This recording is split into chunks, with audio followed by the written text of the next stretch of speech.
திமுக வாரிசு அரசியலுக்கும் பாட்டாளி மக்கள் வாரிசு அரசியலுக்கும் மிகப்பெரிய வேறுபாடு. நல்லா யோசிச்சுக்கணும். நல்லவங்களோ கெட்டவங்களோ திமுக வாரிசு அரசியல் உட்கட்சியில் சண்டை இருக்காது, வீட்டுக்குள்ளே சண்டை இருக்காது. ஸ்டாலினை பொறுத்தவரை இப்போ உதயநிதி இவர் அன்புமணி 80-85 தாண்டோன்னா அவங்க அப்பாவுக்கு மரியாதை கொடுக்குறாரா? அப்பா பேச்ச கேட்க மாட்டேங்கிறாரு. ஓப்பன் இதுலேயே இளைஞரணி தலைவர்லாம் போடக்கூடாதுங்கிறாரு. பாதியிலேயே பொதுக்குழு விட்டு இப்போ வெளியில் போயிட்டார். சந்தி சிரிச்சிருச்சா வாரிசு அரசியல்? இதே வாரிசு அரசியல் திமுகவில் சந்தி சிரிச்சதா?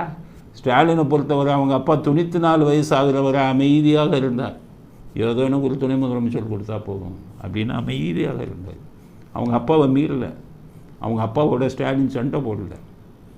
அவங்க அப்பா இறந்த அன்றைக்கி ஸ்டாலின் தேம்பி அழுதார். அதில் ஒரு மகனாக ஸ்டாலின் அந்த அவர் தேம்பி அழுததை பார்த்து எனக்கே கஷ்டமாக இருந்தது. பரவாயில்ல, 94 வயசில் செத்த தந்தைக்கு இவ்வளோ உணர்வுபூர்வமாக அழுகிறாரு.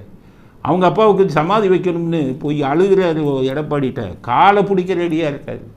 அப்போ அப்பா மேலே 94 வயசான அப்பா மேலே கூட திமுகவின் வாரிசுகள் செல்ல அவரை மீறி எதையும் செய்யலை. அவருக்கு நன்றி உணர்வோடு இருந்தாங்க. உதயநிதி அப்படி தான், அவங்க அப்பாவோட சண்டை போட மாட்டார், நன்றியோட. ஸோ வாரிசு அரசியல் திமுக எப்படின்னா ஒரு கட்டுப்பாடான வாரிசு அரசியல். அவங்களுக்குள்ள வெளியில் வராது, சண்டை வெளியில் வராது. அழகிரி தான் அங்கங்கே இது பண்ணார் ஒழிய, ஸ்டாலினை பொறுத்தவரை அவருக்கு நல்ல மகனாக இருந்தார் அந்த வாரிசு.